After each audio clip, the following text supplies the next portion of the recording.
Certamente os irmãos já devem ter ouvido lições, sermões, palestras que falam a respeito da importância da fala e do poder que as palavras exercem na vida das pessoas. E hoje nós vamos, pela graça de Cristo, nós vamos reconsiderar mais uma vez essa mensagem, porque a palavra de Deus, ela se renova a cada dia. E de acordo com Tiago, capítulo 3, versículo 2, que diz assim: porque todos tropeçamos em muitas coisas. Se alguém não tropeça no falar, é perfeito varão, capaz de refrear também todo o corpo. Então todos nós pecamos no falar. Todos pecamos. E qual é a frequência desse pecado que nós cometemos? Será que nós pecamos quando falamos apenas uma vez por semana? Será que pecamos com a fala apenas uma vez por mês? Uma vez por dia? Qual é a frequência? Será que hoje nós já pecamos falando alguma coisa que não deveríamos? Será que nós, em algum momento, desonramos a Deus hoje? Já são 11h10 da manhã. Será que hoje nós já pecamos falando algo que não deveríamos falar? Precisamos refletir. E, de fato, é uma mensagem que ela é tão atual como quando foi escrito o primeiro livro da Bíblia. Irmãos, o dom da fala é um privilégio. Isso é indiscutível, né? Todos nós sabemos que falar, nos comunicar, poder nos socializar com as pessoas, expressando as nossas ideias por meio das palavras, é um privilégio. Mas pode ser que tenhamos refletido pouco a respeito desse privilégio que temos. Eu particularmente tenho uma experiência pessoal com Deus, e essa experiência ela me faz entender diariamente o privilégio de falar. Como os irmãos sabem, talvez a maioria, aqueles que não sabiam vão ficar sabendo, eu tenho um filho, Ulisses, é uma criança atípica. O meu filho ele é autista. Até os 2 anos de idade, ele teve um desenvolvimento comum, como todas as crianças. Começou a balbuciar as primeiras palavras, mas aos 2 anos de idade, após 2 anos, ele começou a regredir. Nós não víamos mais ele desenvolvendo a fala. Até que começamos a pesquisar, procurar médicos, e descobrimos que Ulisses é uma criança autista. E agora pensamos, começamos a pensar como será a vida do nosso filho daqui em diante. E comecei a assistir alguns vídeos, e um dos vídeos que eu assisti que marcou o meu coração, marcou a minha vida, foi de um pai, também um pai de criança, de um adolescente autista, e ele falava nesse vídeo, de forma emocionante, a respeito da sua relação com seu filho. E ele disse assim: o maior sonho da minha vida é ver o meu filho falar papai. O seu filho não falava, ele era uma criança não verbal, um autista não verbal. E eu ficava pensando, será que meu filho vai falar? Será que eu vou ter o privilégio de ouvir meu filho dizer papai? E ele foi crescendo, crescendo. Não cresceu tanto que ele agora tem 6 anos de idade. Tem muito a crescer ainda, se Deus quiser, e a desenvolver. Mas há poucos dias, estava no banheiro, ele bateu a porta, começou a empurrar a porta, a querer entrar, e falou assim: ô pai. Os irmãos não têm ideia, porque talvez nem todos tenham ideia de como isso é importante para nós, para mim, particularmente, ouvir meu filho falar papai. São pequenos pequenas evoluções que marcam a nossa vida. Por quê? Porque falar é um privilégio. Falar, nos comunicar, é um dom que Deus nos deu. Porém, esse dom, irmãos, também ele é acompanhado de grandes responsabilidades. O texto que nós lemos para a introdução está em Mateus capítulo 12, versículo 37, e eu quero recapitular com os irmãos. Os irmãos podem acompanhar nas suas Bíblias. Vamos utilizar os mecanismos, que nós temos em mãos para ler a palavra de Deus. Mateus 12, 37 diz assim: pois pelas tuas palavras serás justificado, e pelas tuas palavras serás condenado. Então nós temos aqui uma visão de algo que tem dois pesos. Podemos dizer que temos aqui uma balança, Em um lado da balança temos um prato que pesa para a justificação, que pesa para a salvação, para o crescimento, para o melhoramento, para a vida eterna. E no outro lado da balança nós temos um prato que também pesa, que pesa para a condenação, que pesa para a destruição, que pesa para o sofrimento. E a palavra de Deus, o próprio Cristo declara que as nossas palavras alimentam os pratos dessas balanças. As palavras que nós expressamos, aquilo que nós falamos, podem pesar para o prato da justificação, da salvação, do crescimento, da bênção, mas também podem pesar para o lado da destruição, da condenação. E qual é o prato que tem pesado mais na nossa vida? Qual o prato que tem recebido maiores pesos à medida que nós vivemos, que nós nos relacionamos, que nós nos comunicamos, que nós expressamos o nosso pensamento? Qual o prato que tem recebido maior peso? Será que as minhas palavras estão me condenando? Eu estou alimentando mais o prato da condenação? Ou eu estou, pela graça de Cristo, alimentando constantemente o prato da justificação? Então aqui, irmãos, nós percebemos que existe uma grande responsabilidade. E aqui também existe sabedoria. Por quê? Porque nós precisamos pensar. Nós precisamos agir com prudência para fazermos as escolhas certas. Eu tenho certeza absoluta que aqui ninguém conscientemente vai dizer: não, eu gosto de alimentar o prato da condenação, é esse que eu gosto, é esse que eu coloco todo dia lá palavras que vão me levar à condenação. Ninguém faz isso conscientemente, mas fazemos.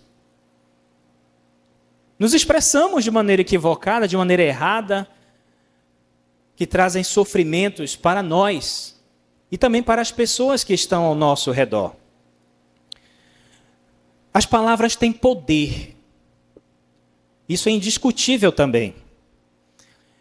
E nós vemos na experiência bíblica alguns versículos que mostram o poder que tem as palavras. Nos referindo a Deus, o nosso Criador, o salmista no capítulo 33, Salmos capítulo 33, versículo 6, fala a respeito do poder da palavra de Deus. Diz assim: mediante a palavra do Senhor foram feitos os céus e os corpos celestes pelo sopro da sua boca. Então, o que criou o céu, o universo, os corpos celestes, a natureza? O que criou os animais? O poder da palavra de Deus, o sopro da sua boca. Em Hebreus capítulo 11, versículo 3 diz: Pela fé entendemos que o universo foi formado pela palavra de Deus. O universo que nós conhecemos minimamente, tudo o que existe no universo, nessa infinidade de mundos, de cosmos, de tantos astros, tudo isso foi criado pelo poder da palavra de Deus. E Deus compartilhou conosco esse poder, porque de acordo com Gênesis capítulo 1, versículo 27, diz assim: e criou Deus o homem à sua imagem, a imagem de Deus o criou, homem e mulher os criou.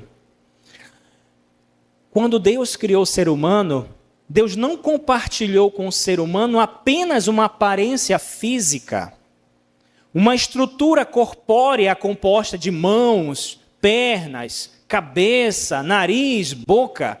Não foi só isso. Deus transmitiu ao ser humano uma porção do seu poder. E nós temos esse poder de Deus também nas nossas palavras. Naquilo que nós falamos, naquilo que nós declaramos.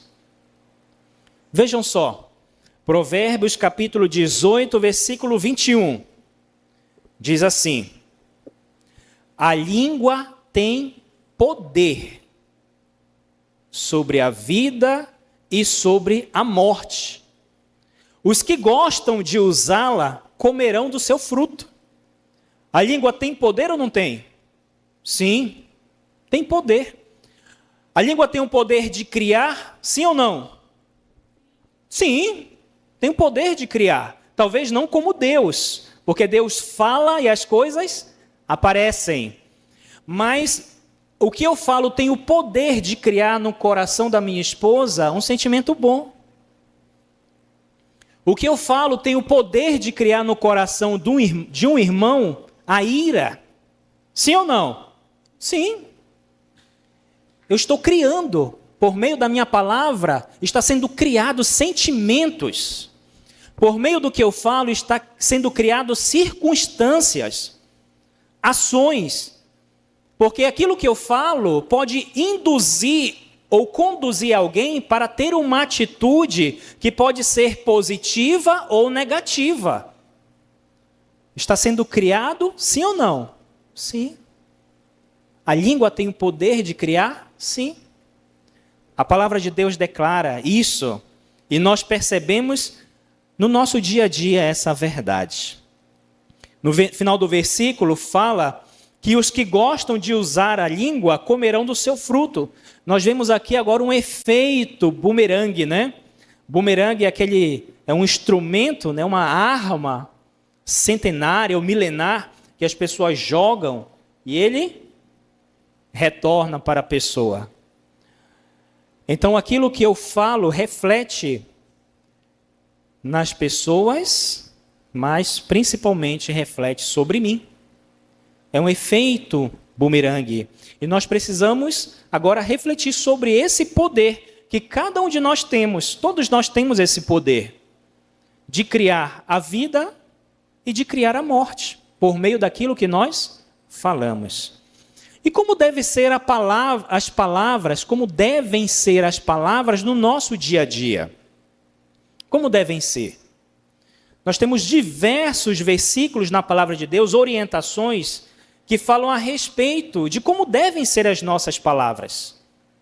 Devem ser pensadas, devem ser pesadas.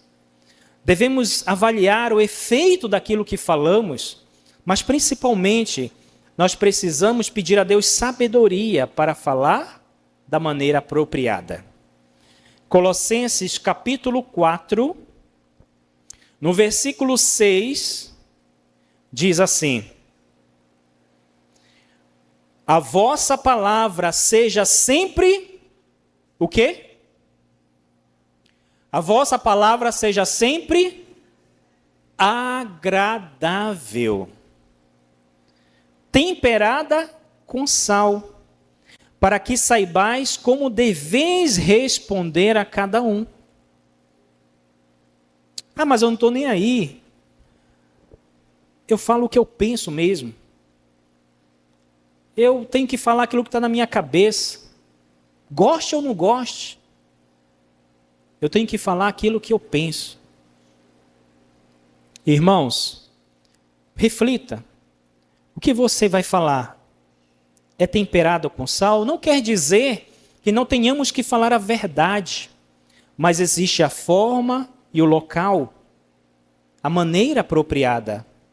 Jesus, ele nunca deixou de falar a alguém aquilo que ele precisava ouvir. Mas Jesus tinha forma, Jesus tinha maneira, Jesus tinha um local apropriado para falar com as pessoas.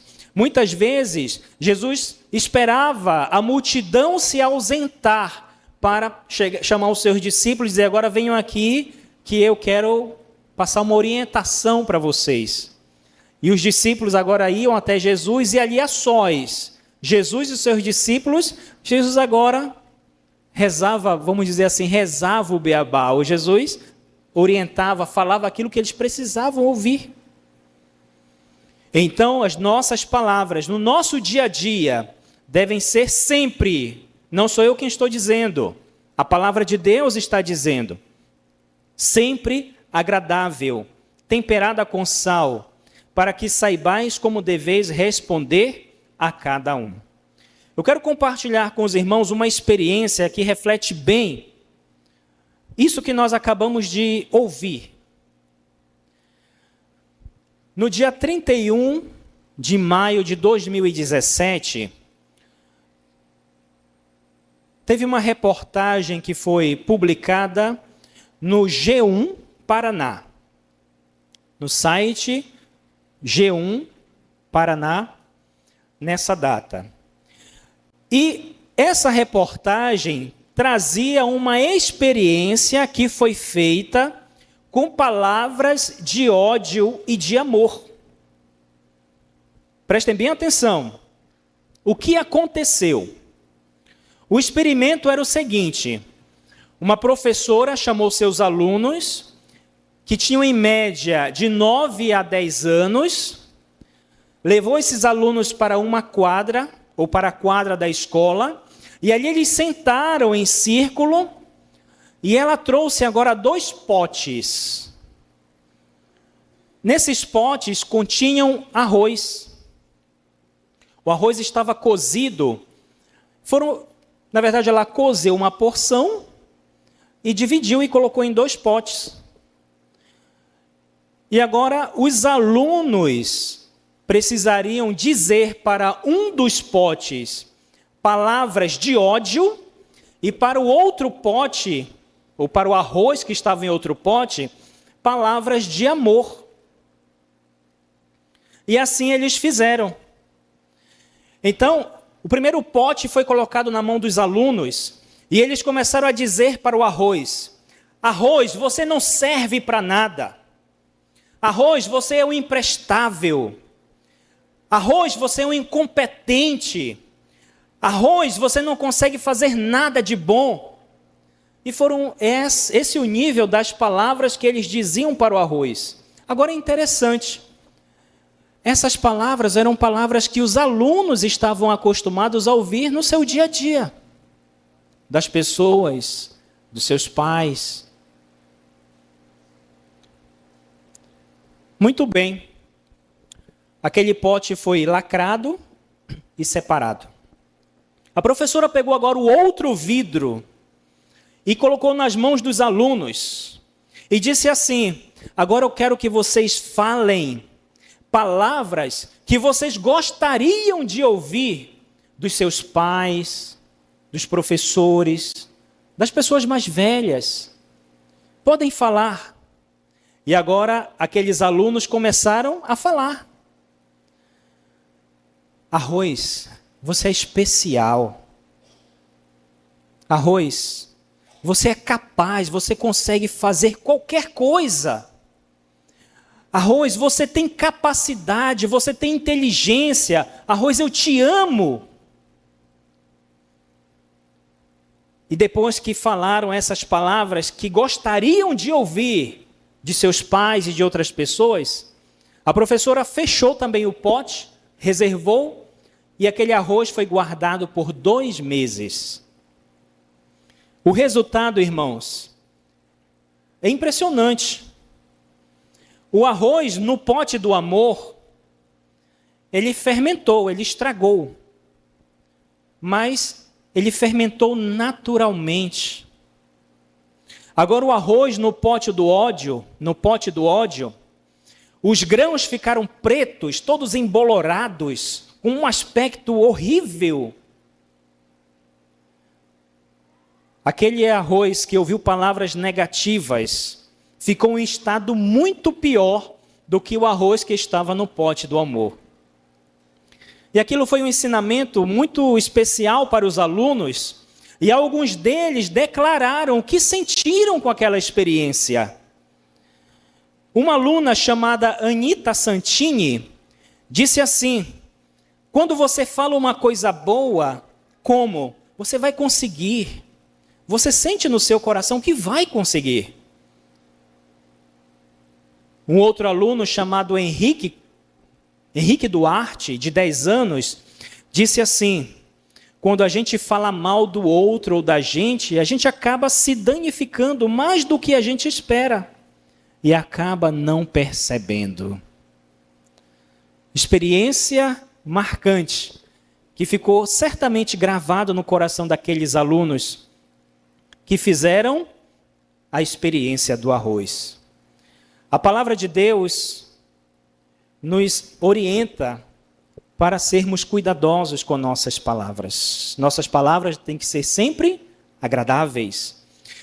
E na pena inspirada no livro Parábolas de Jesus, página 335, diz assim: o dom da palavra é um talento que deve ser cultivado cuidadosamente. De todos os dons que recebemos de Deus, nenhum é capaz de se tornar maior bênção do que este. Vejam só, irmãos. Nós recebemos muitos dons de Deus. Muitos dons de Deus. Nós nos locomovemos, andamos, nós sentimos os cheiros, nós temos a visão, podemos fazer coisas extraordinárias, mas a pena inspirada diz que nenhum talento pode se tornar maior bênção ou maldição do que este, o dom da palavra. Com a voz, convencemos e persuadimos. Com ela, elevamos orações e louvores a Deus. E também falamos a outros do amor do Redentor. Que importância tem, pois, que seja bem educada, a fim de tornar-se mais eficaz para o bem. Essa é uma orientação que nós precisamos guardar em nosso coração e buscar incessantemente, diariamente, constantemente aplicar na nossa vida prática, no nosso dia a dia, no nosso relacionamento com as pessoas. Agora, como deve ser as nossas palavras dentro do nosso lar? Eu falei agora há pouco a respeito do nosso dia a dia, e no nosso dia a dia estamos em contato com várias pessoas. Mas e na nossa casa, irmãos? Como devem ser as nossas palavras? É ali que nós precisamos buscar ainda mais cultivar essa planta do amor que é regado pelas palavras que nós pronunciamos. Em Tito, capítulo 2, versículo 8, diz assim: linguagem sã e irrepreensível, para que o adversário se envergonhe, não tendo nenhum mal que dizer de vós. Eu pergunto, talvez no nosso relacionamento fora de casa, ninguém consiga apontar algo que nós tenhamos falado ou que falemos que envergonhe a Deus. Mas e na nossa casa, no nosso relacionamento com os nossos filhos, com a esposa, temos tido o mesmo cuidado de quando nós estamos nos dirigindo as pessoas que não são da nossa casa? Ou será que o diabo tem sido honrado na nossa casa e temos envergonhado a Deus? Deve ser o contrário, né? O versículo fala que Deus deve ser honrado e o diabo envergonhado. Mas às vezes temos honrado o diabo e envergonhado a Deus. Nós precisamos ter uma linguagem sã, irrepreensível. E isso começa dentro da nossa casa. No nosso relacionamento, em casa. É ali que nós mostramos de fato quem somos.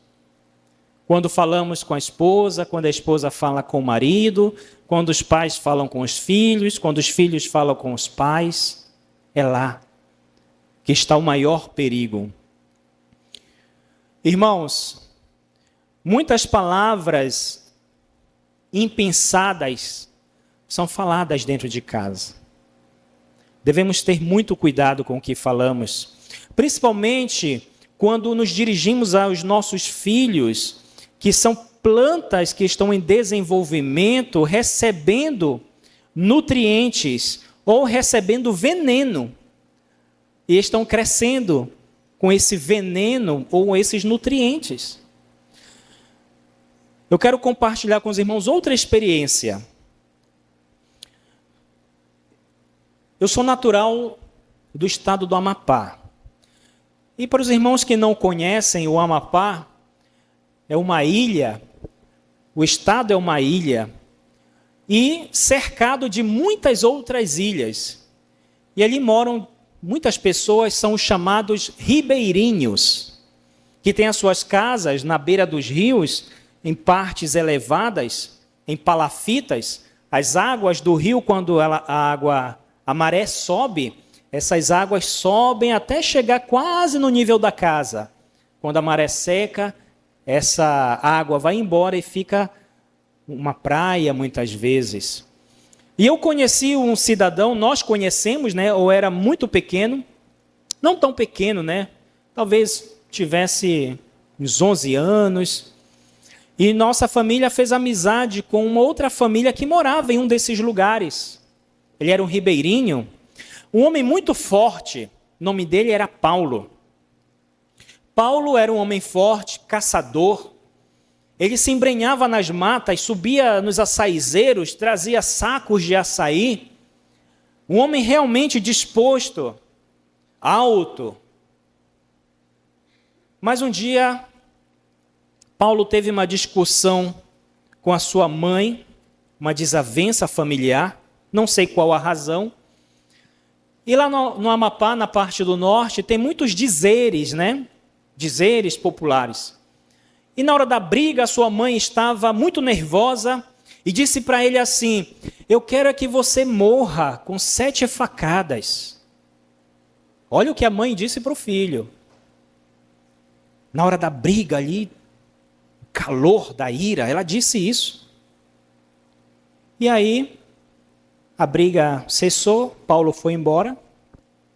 E um dia Paulo ficou doente. Ele começou a sentir dores no abdômen, e foi levado para o hospital diversas vezes. Nós soubemos, por fim, que ele estava na capital fazendo tratamento, mas que não estava tendo evolução na sua saúde. E uma vez eu fui visitá-lo.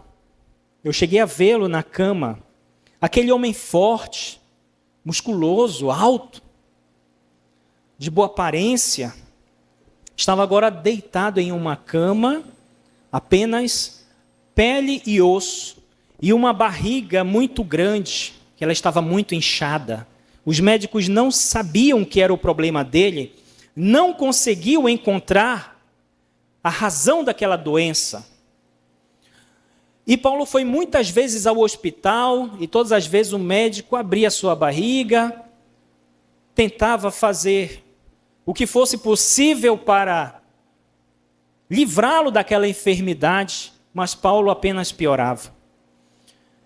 E a última vez que ele foi ao hospital, o quadro de infecção no seu abdômen estava tão agravado que o médico disse assim: olha, infelizmente nós não temos como anestesiar você, mas nós precisamos fazer um corte na sua barriga, porque tudo isso aí, esse volume que existe dentro de você agora, são gases que estão presos aí dentro. E sem anestesia, irmãos, o médico fez um corte, não sei em que região, no abdômen de Paulo. E quando aquele corte ultrapassou a pele, o músculo, então aquele ambiente ficou assim podre. Paulo estava praticamente podre por dentro. E nós fizemos, depois que ele faleceu, nós estávamos conversando e fizemos uma contagem de quantas vezes Paulo foi cortado. E para nossa surpresa, quantas vezes os irmãos acham que o médico abriu a barriga dele? 7 vezes, irmãos. Irmãos, precisamos ter muito cuidado com o que nós falamos para os nossos filhos, com o que falamos para a esposa, que a esposa fala para o esposo. A palavra tem poder. E aquilo que um pai e uma mãe fala para o filho pode ser uma bênção ou uma maldição. Existe um costume que está se tornando cada vez mais raro, que é do filho pedir a bênção ao seu pai, bênção à sua mãe. Os irmãos têm noção de como é um privilégio um pai abrir a boca, uma mãe abrir a boca e dizer assim: meu filho, Deus te abençoe. E isso tem se tornado cada vez mais raro. Às vezes o filho vai crescendo, né? Vai ficando mais velho, barbudo, cabelos brancos, e vai deixando de lado o costume. Mas é um privilégio, irmãos. É um privilégio o pai abençoar o filho. Nós vemos isso na Bíblia. Os patriarcas, eles abençoavam seus filhos. Abençoe seu filho. Diga a eles: Deus te abençoe, meu filho, Deus te dê saúde, Deus te dê sabedoria, quantas vezes no dia for necessário. Eu lembro que eu tinha o costume, né, porque não vivo não moro mais com meus pais, mas sempre que eu ligo para eles, a primeira coisa: bênção, pai, bênção, mãe. E eu lembro que eu tinha essa prática. Quando eu saía, eu estava saindo de casa: bênção, mãe, bênção, pai, Deus abençoe, meu filho, Deus te acompanhe. Quando eu chegava: bênção, mãe, bênção, pai. Quando acordava, quando ia dormir. Era sempre assim. E é um privilégio, irmãos. As palavras no lar devem ser palavras de bênçãos. Os pais devem abençoar os seus filhos. Isso é o que Deus deseja para as famílias. No livro O Lar Adventista, página 279, diz assim: as palavras ásperas azedam o temperamento e ferem o coração das crianças. E em alguns casos, essas feridas são difíceis de curar. Palavras que intimidam, criando na alma o temor e expulsando o amor, devem ser evitadas. Um pai sábio, terno, temente a Deus, levará para o lar não um escravizante temor, mas um elemento de amor.